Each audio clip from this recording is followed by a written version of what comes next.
Hi everyone, कैसे हो आप सभी लोग। आई होप आप लोग अच्छे होंगे। मैं हूं राहुल जयसवाल एंड स्वागत करता हूं आप सभी का एक बार फिर हमारे यूट्यूब चैनल JR ट्यूटोरियल्स में।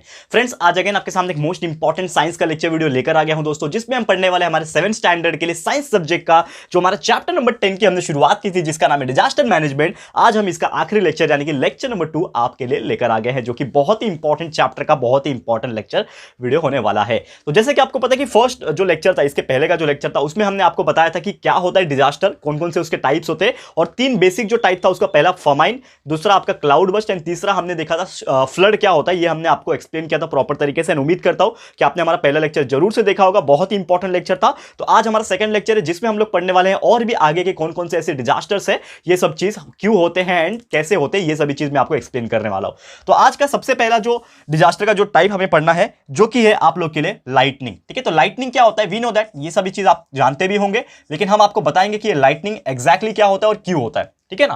देखो, लाइटनिंग का मतलब होता है, अगर हिंदी में इसको लिखने की कोशिश करूं, बिजली का गरजना। ठीक है ना, बिजली चमकना बोल लो इन शॉर्ट। ठीक है ना, मेरी हिंदी थोड़ी खराब है, तो बिजली चमकना।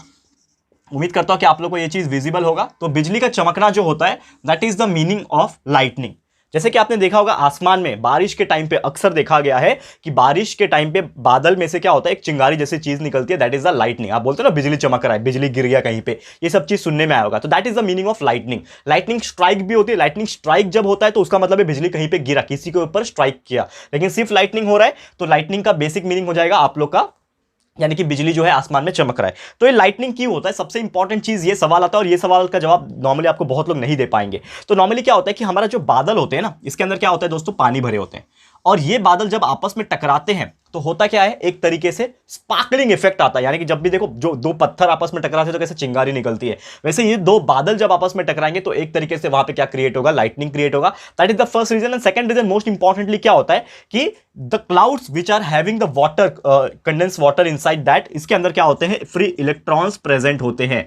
यानी कि आपको पता ही है कुछ चीज के अंदर क्या होता है, इलेक्ट्रॉन। हमारे अंदर भी इलेक्ट्रॉन्स है, कुछ एल्यूमिनियम रॉड हो गया, कॉपर रॉड हो गया, इसके अंदर भी क्या होता है, इलेक्ट्रॉन्स होते हैं। तो इनके अंदर भी क्या होता है, फ्री इलेक्ट्रॉन्स होते हैं, और ये इलेक्ट्रॉन जब आपस में टकराते हैं तो एक तरीके से क्या होता है, वेव ऑफ करंट क्रिएट होता है। और वो करंट इतना ज्यादा होता है कि आपके जो बिजली का वायर जो होता है ना, आपके ट्रेन के ऊपर लगे रहते हैं, उससे भी 10 गुना ज्यादा स्ट्रॉन्ग होता है। तो आप सोच सकते हो कितना ज्यादा पावरफुल वो बिजली होती है। और वो किसी के ऊपर अगर गिर जाती है, यानी कि अगर एक इंसान के ऊपर वो बिजली गिर गई, लाइटनिंग हुआ, और इंसान या पेड़ या फिर कोई भी उसके कांटेक्ट में आया, तो उधर ही वो जल के राख बन जाएगा, क्योंकि वो इतना ज्यादा सप्लाई ऑफ करंट उसके अंदर प्रेजेंट होता है। तो ये था तरीका जो मैंने आपको बताया, क्या होता है उसके अंदर से बिजली इस प्रकार कुछ निकलती है एंड लाइटनिंग करती है। बट यहां पे अगर बात किया जाए, मेजॉरिटी ऑफ 95% जो बिजली चमकता है वो सिर्फ और सिर्फ आसमान में ही चमकता है। यानी कि एक रीजन होता है उनका आसमान का, उसके अंदर ही चमकता है और वो जमीन के ऊपर नहीं गिरता है। लेकिन सिर्फ 5% ऐसे होते हैं लाइटनिंग जो जमीन के ऊपर, यानी कि जो आपका लैंड होता है उसके ऊपर वो गिर सकते हैं। एंड लैंड के ऊपर जो भी चीज होंगे, अगर पेड़ पौधे हैं, इंसान है अगर,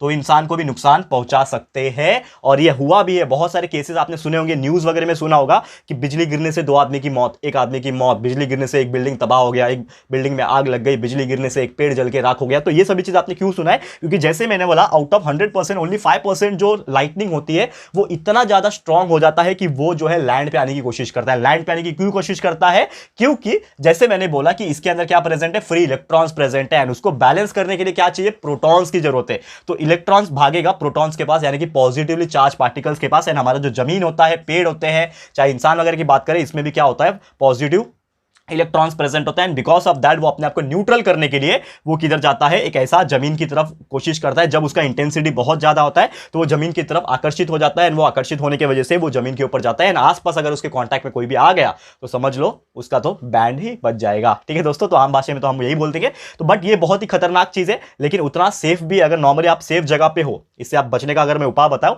तो आप कभी भी अगर बहुत जोर से बिजली चमक रही है तो आप कभी भी जो है ना, पेड़ पौधे बिल्डिंग्स के आसपास कभी भी टच होकर मत खड़े रहो, क्योंकि हो सकता है, क्योंकि जैसे मैंने बोला कि बिल्डिंग्स जो होते हैं या फिर पेड़ पौधे जो होते हैं वो अट्रैक्ट करते हैं इस पर्टिकुलर लाइटनिंग को, बिजली को अपनी तरफ अट्रैक्ट करते हैं। और अगर आप उसके आसपास खड़े हो तो हो सकता है आपको भी करंट लग जाएगा और आपकी उधर पे डेथ भी हो सकती है। तो वो सब चीज़ आप प्रिकॉशनरी मेजर कर सकते हो। और लाइटनिंग कभी भी होती है तो आप खुले मैदान में, यानी कि जहां पे ओपन स्पेस होता है, वहां पे आप खड़े रहोगे तो बहुत ही ज़्यादा चांसेस है कि आप सर्वाइव कर पाओगे, ठीक है ना। और बहुत ही रेयरली होता है, पहली बात तो ये 95% नहीं होता है, यानी कि सिर्फ आसमान में ही बिजली चमकेगा और वो गायब हो जाएगा। तो ये चीज़ हमें देखने मिलता है अक्सर, ठीक है। तो उम्मीद करता हूँ कि ये चीज़ आपको समझ में आ गया होगा। एंड नॉर्मली क्या होता है कि जो टेम्परेचर जो जनरेट होता है, एक बहुत इंपॉर्टेंट फैक्ट है कि लाइटनिंग स्ट्राइक जब होती है, बिजली जब चमकती है, तो उसका जो टेम्परेचर होता है ना, वो ना सन के टेम्परेचर से भी हायर होता है। तो सोचो, सन सबसे हाईएस्ट टेम्परेचर वाला चीज हम दुनिया में समझते हैं इसको, कि सबसे ज्यादा जो गर्मी है, सबसे ज्यादा टेम्परेचर जो है वो सन के पास है। लेकिन सोचो जब बिजली चमकती है ना, तो बिजली चमकने की वजह से जो हीट प्रोड्यूस होता है वहां पे,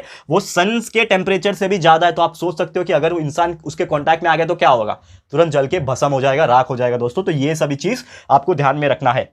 अब क्या प्रिकॉशंस ले सकते हैं, अब ये जो लाइटनिंग है तो इसके लिए क्या प्रिकॉशंस आप ध्यान में रख सकते हो। जैसा कि मैंने आपको कुछ प्रिकॉशंस बताया कि कभी भी आपको क्या करना है, पेड़ पौधे के नीचे खड़े नहीं हो रहा है। मतलब जो पेड़ पौधे होंगे, आपके बिल्डिंग्स वगैरह होंगे, उससे आपको दूर रहना है। कभी भी ओपन फील्ड जो होता है, ओपन फील्ड में आपको खड़े रहना है। अगर ऐसा कुछ होता है तो टेरेस पे आप जा सकते हो। लेकिन क्या होता है ना, इसको बचाने के लिए भी बहुत सारे उपाय होते हैं। बिल्डिंग्स में नॉर्मली क्या होता है, आपने देखा होगा कंडक्टर्स लगाया जाता है, ठीक है ना। ये सभी चीज आप जब जाओगे ना हायर स्टैंडर्ड में 8 9 में, तो आपको ये पढ़ाया जाएगा। तो कंडक्टर्स क्या करता है, बिजली को अपनी तरफ अट्रैक्ट करेगा और उसको वायर के थ्रू जमीन में भेज देगा और आप सेफ रहते हो। तो बड़ी बड़ी जो बिल्डिंग्स होते हैं और जो मॉडर्न टेक्नोलॉजी से बनाए हुए बिल्डिंग्स होते हैं, इसमें इसका इस्तेमाल होता है। लेकिन हम इसके बारे में ज्यादा अभी फिलहाल में चर्चा नहीं करेंगे, क्योंकि ऑलरेडी आपको पढ़ना है आगे जाके। जब आपका सिलेबस आगे बढ़ेगा तो हम लोग आगे जाके पढ़ेंगे, तो अभी कोई चिंता करने की बात नहीं है। तो सबसे पहले मैंने बोला कि एक तरीके से आपको बहुत ज्यादा ओपन ग्राउंड में नहीं खड़े होना है, ओपन फील्ड में नहीं खड़े होना है जहां पे पेड़ पौधे ज्यादा हो। लेकिन अगर ऐसा कुछ जगह है जहां पे आप अपने आप को सेफ महसूस कर सकते हो, यानी कि छत है आपके ऊपर वगैरह, तो ऐसे जगह पे आप जो है वो सेफ रह सकते हो। क्लियर है सबसे पहले। और ये चीज के ध्यान में भी एक और चीज रखना है कि कोई भी इलेक्ट्रिकल पोल अगर है आपके आसपास, यानी कि बिजली का खंभा है, इलेक्ट्रिक पोल है, पेड़ पौधे हैं, तो उसके आसपास भी बिल्कुल आपको खड़े नहीं रहना। ये सब चीज याद रखना है। साथ ही में कोई भी एक पर्सन है और दूसरे पर्सन है, अगर बिजली बहुत जोर से चमक रही है तो एटलीस्ट 2 पर्सन के बीच में 15 फीट का गैप होना जरूरी है। जैसे कि कोविड-19 में हम लोग बोलते हैं ना 6 गज की दूरी, तो वो भी ध्यान में रखो। एंड जो आपका ये प्रिकॉशंस की अगर मैं बात करूं, लाइटनिंग जब भी होता है तो लाइटनिंग में आप लोग एटलीस्ट एक पर्सन से दूसरे पर्सन के बीच में 15 फीट का डिस्टेंस होना चाहिए। तो ये बहुत सारे ऐसे प्रिकॉशंस आपको देखने मिलेंगे। साथ ही में आपको पानी के नजदीक नहीं जाना है, जैसे कि आप समुद्र में जा रहे हो, फिशिंग करने जा रहे हो, स्विमिंग पूल में नहाने जा रहे हो, स्विमिंग करने जा रहे हो, ये सभी चीज आपको नहीं करनी है। वो टाइम पे तुरंत नदी से, पानी से, जो भी है, आपको बाहर आ जाना है। और ये सभी चीज आपको एक ही जगह मिलकर एक ही साथ इकट्ठा होना है और एक पर्टिकुलर डिस्टेंस आपस में बनाना है। बोटिंग में जा रहे हो, बोट पे हो, शिप पे हो, तुरंत वहां से लौट के आ जाना है, जिससे आपकी जान जो है बच सकती है। तो अगर ये सब प्रिकॉशन जो है आप लोग फॉलो करोगे तो आप लोग का जरूर से क्या होगा, ये लाइटनिंग की वजह से जो चांसेस है वो बहुत ही कम हो जाएगा। एंड जैसे कि मैंने बोला कि ओनली 5% चांसेस आर देयर, तो वो भी आप उसको ये कर सकते हो। अगर आपने सही से प्रिकॉशंस, सेफ्टी प्रिकॉशंस अगर फॉलो किया तो आपको वो भी कुछ नहीं होगा। तो क्लियर है। तो उम्मीद करता हूं कि ये चीज आपको क्लियर हो गया होगा। What do you mean by lightning, बिजली चमकना, एंड क्यों होता है एंड कैसे उसको हम लोग कंट्रोल कर सकते हैं। ये सभी चीज मैंने आज इस वीडियो के माध्यम से आपको बताने की कोशिश की है, ठीक है। अब यहां पे और एक डिजास्टर के बारे में मैं आपको बताना चाहूंगा, जो कि है हम लोग का वोल्केनो इरप्शन। अब वोल्केनो इरप्शन ये आपने बहुत बार सुना होगा। इसको हिंदी में अगर मैं बताऊं तो बहुत सारे लोग जान जाएंगे तुरंत कि क्या होता है वोल्केनो इरप्शन। मैं यहां पे लिखने की कोशिश करता हूं, ठीक है ना। Volcano eruption, this is our topic of disaster. अब वोल्केनो इरप्शन में इंपॉर्टेंट चीज यह है कि इसको हिंदी में कहा जाता है ज्वालामुखी फटना, ज्वालामुखी, ठीक है ना। मेरा हिंदी थोड़ा सा वीक है तो उम्मीद करता हूं कि आपको ये चीज समझ में आएगा, ज्वालामुखी फटना। तो ज्वालामुखी जब फटता है दोस्तों, उसी को हम लोग क्या बोलते हैं, वोल्केनिक इरप्शन। तो होता क्या कि पहाड़ जैसा कुछ चीज होता है, आपने देखा होगा, ठीक है।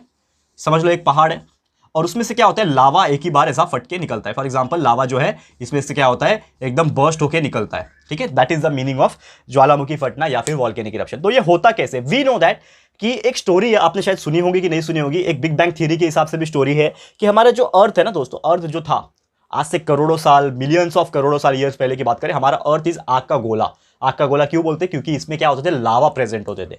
और जैसे कि मेरे को मालूम है, और मेरे को मालूम था, आपको पता होगा, एंड मैं आपको बताना चाहूंगा कि ये जो ज्वालामुखी जब फटता है, वोल्केनो जब फटता है, तो उसमें से सबसे पहला जो चीज बाहर आता है उसको हम लोग लावा ही बोलते हैं। लावा क्या होता है, जलता हुआ कुछ ऐसा चीज है जो कि मोल्टेन स्टेट में होता है। मोल्टेन स्टेट यानी पिघला हुआ, गरम गरम किसी चीज का गरम गरम ऐसा चीज है, और जिसके ऊपर भी पड़ गया तो समझ लो वो जल के राख हो जाएगा, ठीक है। तो जैसे मैंने बोला कि हमारा अर्थ जो था क्या था, इसके अंदर, पूरा अर्थ के अंदर लावा ही लावा था। लेकिन जब करोड़ों साल बरसात हुआ एंड वो समंदर एंड नदियों का फॉर्मेशन हुआ, जीव आने लगे, फिर एक तरीके से ऑर्गेनिज्म क्रिएट हो गए, अलगी आया, फिर धीरे धीरे करते ये सब होने गया ना, तो क्या हो गया कि बहुत सारा हमारा जो अर्थ का टेम्परेचर है वो कूल डाउन हो गया। एंड वो कूल डाउन होने की वजह से जो लावा थे बहुत सारे, वो हमारे अर्थ सरफेस के अंदर ही दफन हो गए। लेकिन कहीं कहीं आज भी आप देखोगे तो हमारे कहीं कहीं ऐसे अर्थ सरफेस है, इंडिया में तो बहुत कम देखने मिलेंगे, लेकिन आप बहुत सारे, एक मैं एग्जांपल देना चाहूंगा, वो एक्जैक्टली कहाँ है मुझे याद नहीं है, लेकिन एक पहाड़ का नाम है माउंट फुजियामा, ठीक है ना, ये शायद आपने सुना होगा। तो माउंट फुजियामा एक ऐसा पहाड़ है जहां पे अक्सर ज्वालामुखी फटता रहता है। तो क्या होता है कि बहुत सारे पहाड़ इज नथिंग बट क्या होता है, पहाड़ क्या है, जमीन का टुकड़ा है एक तरीके से, बस वो वहां पे उठा हुआ है, ठीक है ना। तो यहां पे क्या होता है कि जो लावा मैंने बोला कि वो कूल डाउन हो गया, लेकिन कूल डाउन कहां हुआ, हमारे अर्थ के सरफेस के ऊपर, इसके ऊपर कूल डाउन रहेगा, लेकिन अंदर कहीं ना कहीं जो लावा है जो क्या होता है मोल्टन स्टेट में प्रेजेंट है, और कहीं ना कहीं उसके अंदर आग लगी हुई है और वो अपने आप को बाहर निकालने की कोशिश कर रहा है।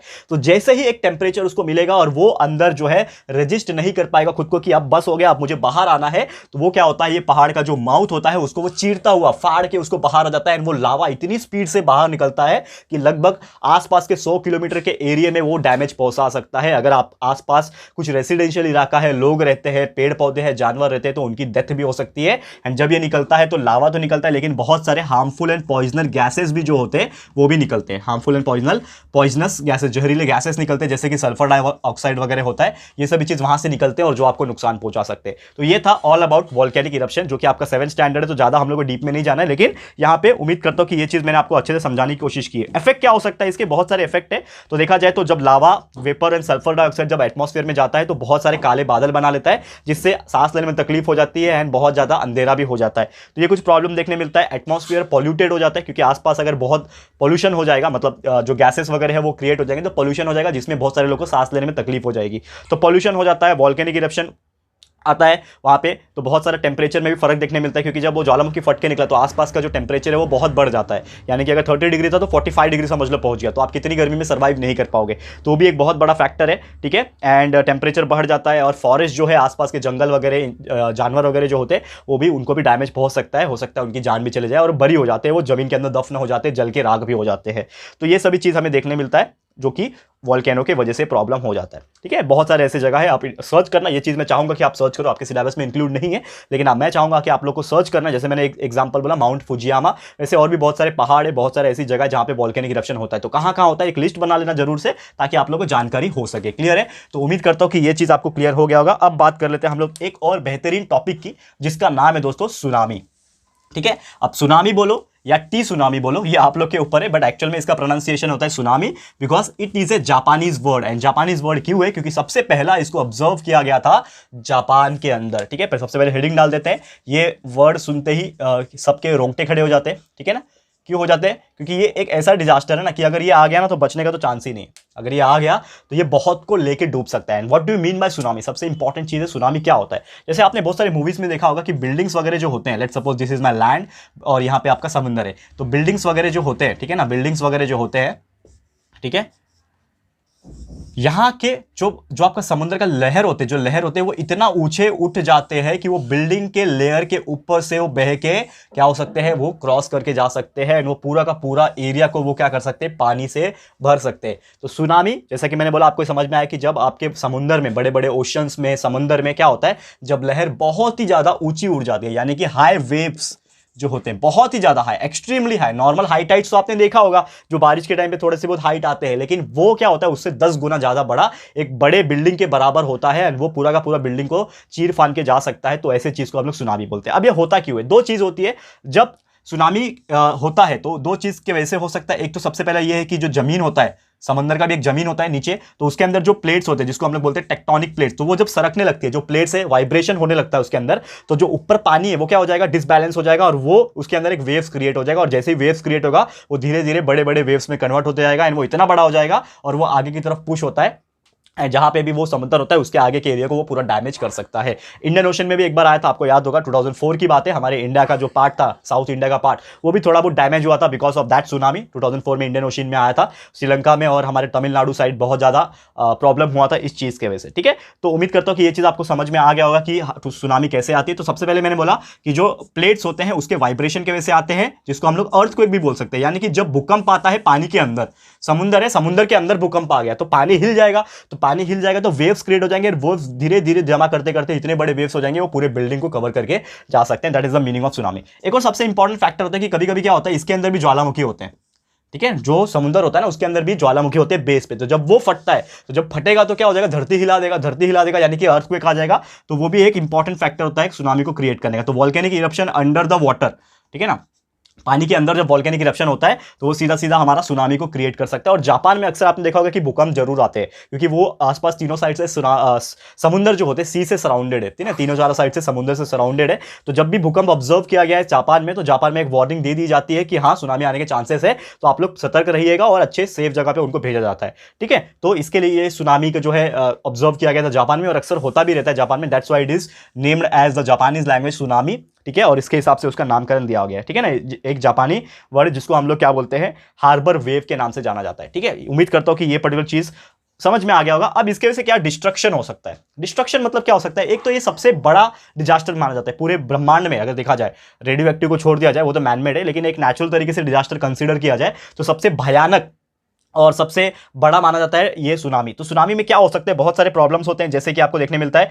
कि जो बिल्डिंग्स वगैरह जो होते हैं, बहुत बड़े बड़े बिल्डिंग्स हैं, उसको ऐसे ही वो बहा के लेके जाएगा और पूरा तोड़ पाड़ के जाएगा। आपने मूवीज वगैरह में तो देखा होगा, तो बिल्डिंग्स हो गए, ब्रिजेस हो गए, सब क्या हो जाते हैं, कोलैप्स हो जाते हैं, यानी कि चकनाचूर हो जाते हैं और बहा के चले जाते हैं, ठीक है। तो ये कुछ डिस्ट्रक्शन देखने मिलते हैं आपको। बड़े बड़े शिप्स जो होते हैं पानी के अंदर, आपने देखा होगा बहुत सारी मूवीज बनी है, बड़े बड़े शिप्स, टाइटैनिक के बड़े बड़े इतने लेवल के बड़े बड़े जहाज को भी, शिप्स को भी वो उठा के पटक सकता है, यानी कि इतना पावर होता है उस वेव्स में। तो शिप्स भी डैमेज हो जाते हैं, ब्रिजेस हो गए, रेलवे ट्रैक्स हो गए, ये सभी चीज को वो डैमेज पहुंचाते हैं।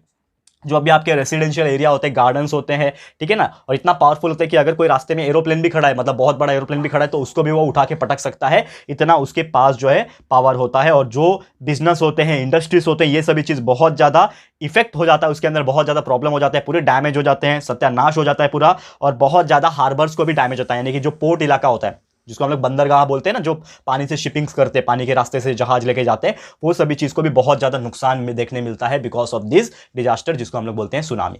क्लियर है दोस्तों? तो पूरी उम्मीद करता हूं कि ये चीज आपको समझ में आ गया। आप क्या कर सकते हो ये सुनामी को रोकने के लिए, आप नॉर्मली क्या कर सकते हो, ये सभी चीज भी बहुत इंपॉर्टेंट है ध्यान में रखने की बात। तो सबसे पहले सवाल आता है दोस्तों कि सुनामी को हम लोग कैसे रोक सकते हैं क्या? यस, हम लोग सुनामी को रोक सकते हैं, बट सुनामी के वेव्स को नहीं रोक सकते। अगर हाँ, एक और चीज यहां पे क्लैरिफाई करूंगा कि जैसे मैंने बोला सुनामी को रोक सकते, नहीं, सुनामी को हम लोग रोक नहीं सकते, लेकिन उसके बाद जो डैमेज हुआ है उसको रोक सकते हैं। कैसे कर सकते हैं हम लोग? जैसे कि जब सुनामी आके गया, क्योंकि वो तो इतने बड़े लहर का मुकाबला हम इंसान नहीं कर सकते, बस हमें वार्निंग दी जा सकती है। हम हमारे टेक्नोलॉजी की हेल्प से, with the help of our satellite, जो हमारा कम्युनिकेशन डिपार्टमेंट है, ठीक है ना, तो उसके हेल्प से, मीटरोलॉजिकल डिपार्टमेंट, ये जब डिपार्टमेंट क्या होते हैं, हमें वार्निंग देते हैं कि ये सुनामी आने के चांसेस है, एंड लगभग 90% ये सच भी होता है। कभी कभी जब वो लोग वार्निंग देते हैं, तो हम अपने आप को प्रिपेयर कर सकते हैं, और जो डैमेज हो सकता था पहले, वो डैमेज से हम लोग बच सकते हैं। तो इसके लिए ये हम लोग को सुनामी के बारे में जानकारी दी जाती है, और सुनामी के लिए हम लोग क्या क्या कर सकते हैं ये हम लोग कवर कर सकते हैं। क्लियर है? तो पूरी उम्मीद करता हूं कि सुनामी क्या था, कैसे हो सकता था, एंड कैसे थोड़ा बहुत हमने अपने आप को बचा सकते हैं सुनामी से, ये आपको समझ में आ गया होगा। ओके, अब एक और छोटा सा टॉपिक बचा हुआ है इस चैप्टर के अंदर, इसको भी हम लोग खत्म कर देते हैं, एंड फिलहाल फाइनली हमारा जो चैप्टर है वो खत्म हो जाएगा। तो इसका नाम है स्टॉर्म। स्टॉर्म का मतलब क्या होता है? तूफान आना, ठीक है ना। हिंदी में इसको क्या बोलते हैं दोस्तों? तूफान, तूफान, ठीक है। तूफान आपने देखा होगा बहुत सारी मूवीज वगैरह में भी, बहुत सारे वीडियोस में देखा होगा आपने तूफान। तो होता क्या है कि जब बहुत ज्यादा जोरों से हवाएं जब चलने लगती है, अब तूफान भी बहुत सारी चीज तरीके से आते हैं। जैसे कि आपने सुना होगा, एक नॉर्मल हवा चलती है तो एक नॉर्मल तूफान आता है, लेकिन एक साइक्लोन की फॉर्म में भी तूफान आता है। साइक्लोन हो गया, हरिकेन हो गया, ठीक है ना। अब साइक्लोन को हम लोग बोलते हैं चक्रवाती तूफान, भवंडर जैसा आता है। हरिकेन आपका है नॉर्मली वो भी भवंडर ही होता है, लेकिन नॉर्मल पानी में नहीं आता है, वो एक तरीके से आप बोल सकते हो जमीन वगैरह पे आता है। तो ऐसे बहुत सारी चीजें आपको देखने मिलते हैं। हरिकेन हो गया, टॉर्नेडो जिसको भी बोलते हैं, ठीक है ना, रेत के इलाके में जहाँ पे रेगिस्तान वगैरह होते हैं वहां पे देखने मिलते हैं। तो ये जो स्टॉर्म्स होते हैं ना, नॉर्मली क्या होते हैं कि जब भी बहुत जोर से हवा चलती है तो सबसे ज्यादा जो डैमेज करते हैं वो पेड़ पौधे को करते हैं। बहुत जोर से हवा चल रही है, क्या होता है, हाई प्रेशर बेल्ट से जब विंड जब फ्लो होने लगता है तो वो बहुत ज्यादा इकट्ठा होकर एक पर्टिकुलर इलाके में क्या होने लगता है, घूमने लगता है। तो बिकॉज ऑफ दैट ट्रीज हो गए, कुछ बिल्डिंग्स हो गए, और कुछ कमजोर बिल्डिंग जो होते हैं, ठीक है ना, कुछ कमजोर बिल्डिंग्स होते हैं, स्मॉल हाउसेज जो होते हैं, वो क्या हो जाते हैं, डैमेज हो जाते हैं। एंड बहुत सारे ऐसी जगह जो होते हैं जहां पे छोटे मोटे चीजें लगे हो, कमजोर चीजें, वो पूरा उड़ा के लेके जाता है। और बीच में भी एक साइक्लोन आया था, आपने देखा भी होगा। एंड अक्सर हर साल में 1 या 2 साइक्लोन जो है हमारे इंडिया में भी आपको देखने मिलते हैं। तो यही सभी चीजें दोस्तों स्टॉर्म के बारे में, एंड बाकी चीजें आपको पता ही है, और आपके सिलेबस में भी ज्यादा कुछ लिखा नहीं है इसके बारे में अगर देखा जाए तो, ठीक है। यही सब चीज आपको ध्यान में रखना है। और इन केस आपको करना क्या है, स्टॉर्म जब भी आता है तो आपको ध्यान में क्या रखना है, सबसे इंपॉर्टेंट चीज है कि चलो स्टॉर्म आ रहा है, कंट्रोल तो नहीं कर सकते, नेचुरल चीजें उसको रोक नहीं सकते, लेकिन होने के पहले और होने के बाद आप दो चीज कर सकते हो। होने के पहले आप अपने आप को प्रिपेयर कर सकते हो कि यस आने वाला है, तो जो भी मेरे ऐसे जगह है जहां पे जो चीजें कमजोर है और बहुत ज्यादा हवा के प्रेशर से वो टूट सकती है, तो उसको पहले ही निकाल के रख दो, तो आपका वो बच जाएगा। दूसरा चीज है कि आप वहां से दूर चले जाओ, तो आप दूर चले जाओगे वहां से, तो क्या हो जाएगा कि आपके ऊपर वो गिरने का जो चांसेस था कि आप उसके वजह से गिर के आपके ऊपर डैमेज हो जाए, तो वो भी आप बच जाओगे। तो ये सभी चीज आप कर सकते हो, एक सेफ एरिया पे जा सकते हो और होने के बाद आप उसको क्लीन कर सकते हो। ये सभी चीज आप कर सकते हो, तो आपका जो स्टॉर्म की वजह से जो इफेक्ट होगा वो लगभग कम हो जाएगा और आप लोग को ज्यादा नुकसान नहीं होगा। ठीक है दोस्तों, तो यही था हमारा आज का टॉपिक, जिसमें हम लोग ने बहुत सारी चीजें कवर की। सबसे पहले आपको मैंने बताया क्या होता है लाइटनिंग। लाइटनिंग के बाद हमने पढ़ा दोस्तों स्टॉर्म के बारे में, फ्लड के बारे में तो ऑलरेडी पढ़ रखा था, सुनामी के बारे में पढ़ा, and that is the storms के बारे में। तो उम्मीद करता हूं कि ये चीज आपको बहुत ही अच्छे से समझ में आया। एंड फाइनली हम लोग बोल सकते हैं कि हमारा जो चैप्टर है जिसका नाम है डिजास्टर मैनेजमेंट, जो बेसिक लेवल पे आपको 7th स्टैंडर्ड के सिलेबस में दिया था, कि जस्ट आपको पता चल जाए कि कौन कौन से टाइप के डिजास्टर होते हैं, वो कैसे होते हैं और वो क्यों होते हैं, क्या चीज हम लोग कर सकते हैं एज ए बेसिक लेवल, ये आपको यहाँ पे हमने सिखाने की पूरी कोशिश की है। उम्मीद करता हूं कि ये वीडियो एंड ये पूरा चैप्टर डिजास्टर मैनेजर आपको बहुत ही अच्छे से क्लियर हो गया है। तो कैसा लगा है हमारा आज का लेक्चर वीडियो एंड ये पूरा चैप्टर, प्लीज हमें कमेंट करके बताइएगा, अपनी राय और सजेशन जरूर से दीजिएगा। और अगर आपको ये वीडियो पसंद आए दोस्तों, यूजफुल लगा है, तो प्लीज वीडियो को लाइक कीजिएगा, शेयर कीजिएगा अपने सारे फ्रेंड्स लोग, फटाफट से शेयर करो। एंड अगर आपने अभी तक इस चैनल को सब्सक्राइब नहीं किया है तो फटाफट से हमारे चैनल को सब्सक्राइब कर देना, साथ में बेल आइकन को प्रेस कर देना, ताकि जब भी हम लोग वीडियो लेकर आएंगे आप लोग को नोटिफिकेशन मिलती रहेगी। ठीक है फ्रेंड्स, तो मिलते हैं हमारे अगले वीडियो में। ये वीडियो देखने के लिए thank you and good bye.